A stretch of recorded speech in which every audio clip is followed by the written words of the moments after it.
Hi all இன்னைக்கு நம்ம பார்க்க போகிறது என்னென்னா தக்காளி சாதம். ஒரு குக்கரில் நெய் விட்டுக்கோங்க. கடுகு, சோம்பு, சீரகம், கடலைப்பருப்பு, கருவேப்பிலை இதெல்லாம் போட்டு தாளிச்சுக்கோங்க. இப்போது உங்கள்கிட்ட பட்டையோ பிரியாணி இலை அந்த மாதிரி இருந்துச்சுன்னா அதையும் ஆட் பண்ணிக்கோங்க. இன்னும் வாசனைலாம் நல்லா இருக்கும். தென் நறுக்கி வச்சுருக்க வெங்காயத்தை போட்டு நல்லா வதக்குறேன். 4 பழுத்த தக்காளியை எடுத்து நறுக்கி வச்சுருக்கேன். இப்போ அதையும் ஆட் பண்ணிக்கிறேன். நல்லா தக்காளி குலைவா வதங்கட்டும். இஞ்சியும் பூண்டையும் தட்டி எடுத்து வச்சுருக்கேன். அதையும் ஆட் பண்ணியாச்சு. நல்லா வதங்கினதுக்கப்புறம் மசாலா சேர்க்க போகிறோம். மட்டன் பொடி 4 டீஸ்பூன், 2 டீஸ்பூன் மல்லிப்பொடியும் சீரகப்பொடியும், தென் 1 டீஸ்பூன் மஞ்சள் பொடி சேர்த்து நல்லா எண்ணெயிலே 2 நிமிஷம் வதக்குங்க. இப்போது ஆல்ரெடி 20 நிமிஷம் ஊற வச்சுருக்க அரிசி 1 கப் அரிசி எடுத்திருக்கேன். ஊற வச்சுருக்க அரிசியை போட்டு நல்லா கலருங்க. தென் 1 கப் அரிசிக்கு 3 கப் தண்ணி ஆட் பண்ணணும்.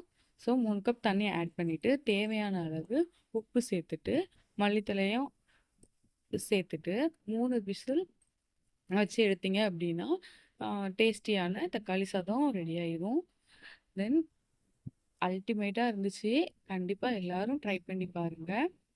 என்னோட சேனலை மறக்காமல் சப்ஸ்கிரைப் பண்ணிக்கோங்க.